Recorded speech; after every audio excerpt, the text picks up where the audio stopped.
മധുവിന്റെ സഹോദരി നമുക്കൊപ്പം ചേരുന്നുണ്ട്.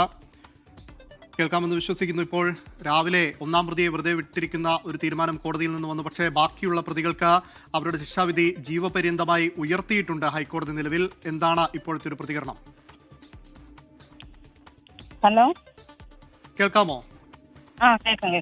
സരസുന് കേൾക്കാമെങ്കിൽ ഇപ്പോൾ രാവിലെ കോടതിയിൽ നിന്നൊരു തിരിച്ചടിയാണ് ഉണ്ടായത്. ഒന്നാം പ്രതിയെ ശിക്ഷയിൽ നിന്ന് ഒഴിവാക്കുന്ന സാഹചര്യം ഉണ്ടായി, വെറുതെ വിടുകയായിരുന്നു. പക്ഷേ ഉച്ചയ്ക്ക് ശേഷം ഇപ്പോൾ ബാക്കിയുള്ള പ്രതികൾക്ക് 12 പ്രതികൾക്ക് അവരുടെ 7 വർഷം തടവെന്നുള്ള ശിക്ഷ ജീവപര്യന്തത്തിലേക്ക് ഉയർത്തുകയാണ് കോടതി.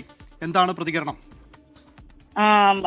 ബാക്കിയുള്ള പ്രതികൾക്ക് ജീവപര്യന്തമായിട്ട് അത് ശിക്ഷ ഉയർത്തിയതിൽ എനിക്ക് വളരെ ആശ്വാസമുണ്ട്. കാരണം നമ്മുടെ ഈ സമൂഹത്തിൽ നടക്കാൻ പാടില്ലാത്ത ഒരു സംഭവമാണ് ഇവിടെ നമ്മുടെ കേരളത്തിൽ നടന്നു പോയത്. അപ്പോൾ അതുകൊണ്ട് അത് തുടർന്ന് നടന്നുകൊണ്ടിരിക്കുകയാണ്. അതിനെല്ലാം ഒരു തടസ്സം ഉണ്ടാവണമെങ്കിൽ ഇതുപോലുള്ള ശിക്ഷ അവർക്ക് ലഭിക്കണം. കാരണം ഇനി ഒരാൾക്കും ഇതുപോലെ സംഭവിക്കരുത്. പിന്നെ എന്താ ഹുസൈനെ വെറുതെ വിട്ടു. കാരണം അത് വെറുതെ വിട്ടു എന്ന് പറഞ്ഞു. കാരണം അവര് അവിടെ വന്നിട്ടില്ല, പോയിട്ടില്ല, ഇവിടെ എന്താ അതിലേക്ക് വന്നിട്ടൊന്നും ചെയ്തിട്ടില്ല എന്നൊക്കെയാണ് അയാൾ ആരോപിക്കുന്നത്. എന്നാലും അയാൾ അങ്ങനെ ആരോപിച്ചാലും നമുക്ക് ഇനിയും ഉണ്ടല്ലോ, സുപ്രീം കോടതി പോകാമല്ലോ. അപ്പോൾ എന്തായാലും നമ്മൾ അപ്പീൽ പോകും. ഹുസൈനെതിരെ നമ്മൾ എന്തായാലും അപ്പീൽ പോകും. ഈ ഒന്നാം പ്രതിയെ വെറുതെ വിട്ടതിന്റെ ഒരു കാരണമായി ഇതിൽ പറയുന്നത് ഹുസൈൻ അവിടെ എത്തി കാഴ്ചക്കാരനായി നോക്കി നിന്ന ഒരാൾ മാത്രമായിരുന്നു, ഇത്തരത്തിൽ മധുവിനെ മർദ്ദിക്കാനോ ഉപദ്രവിക്കാനോ ശ്രമിച്ചിട്ടില്ല എന്നുള്ളതാണ്. ആ നിലയിലാണ് ഒരു വാദം വരുന്നത്. പക്ഷേ അതിനെ നമ്മൾ തള്ളുകയാണ്. മേൽക്കോടതിയിലേക്ക് പോകാൻ തന്നെയാണോ തീരുമാനം? അതെ, നമ്മൾ എന്തായാലും മേൽക്കോടതിയെ സമീപിക്കും. അയാൾ അവിടെ വന്നിട്ടില്ല എന്നൊന്നും അങ്ങനെ അയാൾ പറയാൻ പാടില്ല. കാരണം ഒരാളവിടെ ഫോൺ ചെയ്ത് അയാൾ അവിടേക്ക് വിളിച്ചു വരുത്തിയിരിക്കുന്നതാണ്, ആ മുക്കാലി എന്ന സ്ഥലത്തേക്ക്. അപ്പൊ അയാൾ അവിടെ നിന്ന് കാറും എടുത്തിട്ട് അവിടെ വന്ന് ഇറങ്ങി വരുന്നതടക്കം വീഡിയോസിൽ ഉള്ളതാണ്. അപ്പോ ശരിക്കും അത് അയാൾ അകത്തേക്ക് കയറി വന്നിട്ട് അത് ചെയ്യുന്നതും ഈ തല്ലുന്നത് അത് വീഡിയോസിൽ ശരിക്കും ആൾക്കൂട്ടം ഇങ്ങനെ കൂടിയിരിക്കുന്നതിനാൽ കാണാൻ സാധിക്കാത്തത് കൊണ്ടാണ് അവരെ അങ്ങനെ വെറുതെ വിടാനുള്ള കാരണം എന്നാണ് ഞാൻ കരുതുന്നത്. എന്തായാലും നമ്മളെന്തായാലും സുപ്രീം കോടതിയെ ഞങ്ങൾ സമീപിക്കും. ശരി, എന്തായാലും ഇപ്പോൾ 2 മുതൽ 15 വരെയുള്ള പ്രതികൾ, അതിൽ 12 പ്രതികൾക്ക് ഈ തരത്തിൽ ജീവപര്യന്തരമായി തടവ് ശിക്ഷ ഉയർത്തുന്ന സാഹചര്യമുണ്ട്. ആ വിധി ആശ്വാസകരമായി കരുതുന്നുണ്ടോ? അതെ, അവർക്ക് നമ്മളൊന്നുമില്ലാതിരുന്നിടത്തു നിന്നാണ് ഇവിടെ എത്തിയതെങ്കിൽ അത്രയെങ്കിലും അവർക്ക് അത്രയെങ്കിലും ശിക്ഷ ലഭിച്ചല്ലോ. അതൊരു എനിക്ക് ആശ്വാസം തന്നെയാണ്.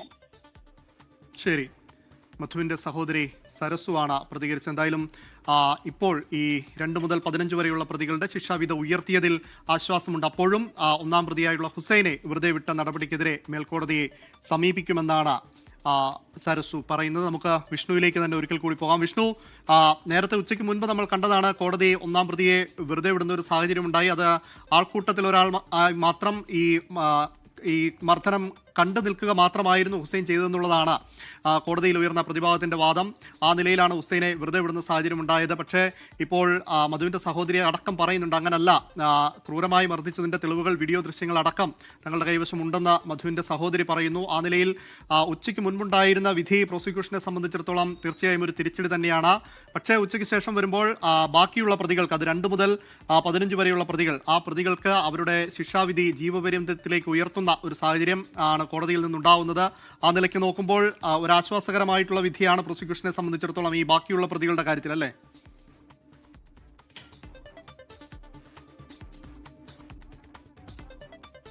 രാവിലെ കനത്ത തിരിച്ചടിയാണ് ഉണ്ടായത്. പ്രത്യേകിച്ച് ഈ കേസിലെ ഏറ്റവും പ്രധാനപ്പെട്ട അക്യൂസ്, ഒന്നാം പ്രതി എന്ന് പ്രോസിക്യൂഷൻ ഫ്രെയിം ചെയ്ത് കോടതിയിൽ കൊടുത്ത ഹുസൈനെ കുറ്റവിമുക്തനാക്കുന്ന നടപടിയാണ് കോടതിയുടെ ഭാഗത്തുനിന്നുണ്ടായത്. അതിന് പ്രധാനപ്പെട്ട കാര്യം, പ്രോസിക്യൂഷൻ ഹുസൈനെതിരെ പറഞ്ഞിരുന്നത് ഹുസൈന്റെ ചവിട്ടേറ്റ് മധു മരിച്ചു എന്നുള്ളതാണ്. എന്നാൽ അത് പ്രൂവ് ചെയ്യാൻ പ്രോസിക്യൂഷന് കോടതിയിൽ സാധിച്ചില്ല. ഹുസൈൻ ഒരു ആൾക്കൂട്ടത്തിൽ ഒരാൾ മാത്രമായിരുന്നു എന്നാണ് നിലവിൽ ഡിഫൻസ് പറഞ്ഞത്. ഹുസൈൻ അവിടെ ഉണ്ടായിരുന്നില്ല എന്ന വാദം ഡിഫൻസ് മുന്നോട്ട് വെച്ചില്ല. മറിച്ച് ഹുസൈൻ അവിടെ ഉണ്ടായിരുന്നു, പക്ഷേ ആൾക്കൂട്ടത്തിൽ ഒരാൾ മാത്രമായി പ്രതിയുമായിരുന്നു ഹുസൈൻ.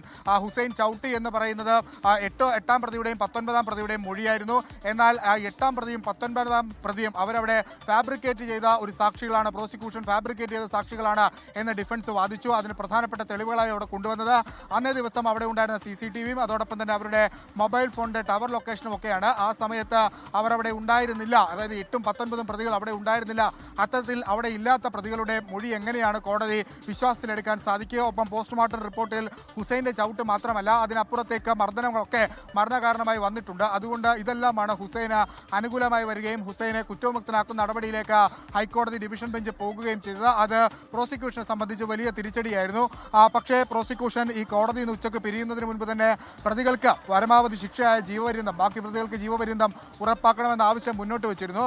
അതിൽ ഏറ്റവും അവസാനം കോടതി പിരിയുന്നതിന് മുൻപ് ഈ വകുപ്പുകൾ പറഞ്ഞിരുന്നു. അതായത് 304(2), 367, 323, SC/ST 325, 325 ഈ വകുപ്പുകളൊക്കെയാണ് നിലവിൽ ഈ പ്രതികൾക്കെതിരെ നിലനിൽക്കും എന്ന് കോടതി കണ്ടെത്തിയത്. തുടർന്നാണ് ഇപ്പോൾ ജീവപര്യന്തം ശിക്ഷ വിധിക്കാനുള്ള തീരുമാനത്തിലേക്ക് ജസ്റ്റിസ് വിജയരാഘവൻ അധ്യക്ഷനായ ബെഞ്ച് പോയത്. അത് ഒരുപക്ഷെ വലിയ തിരിച്ചടികൾക്ക് നിന്നൊരു ആശ്വാസമായ വാർത്തയാണ് പ്രോസിക്യൂഷനെ സംബന്ധിച്ച് ഈ പ്രതികൾക്ക് ജീവപര്യന്തം ശിക്ഷ എന്നുള്ളത്. ഇനിയിപ്പോൾ സ്വാഭാവികമായും മധുവിന്റെ സഹോദരി പറഞ്ഞതുപോലെ മറ്റ് നടപടികൾ, അതായത് ഇതിന്റെ അപ്പീലടക്കമുള്ള നടപടിയിലേക്ക് പോകണം.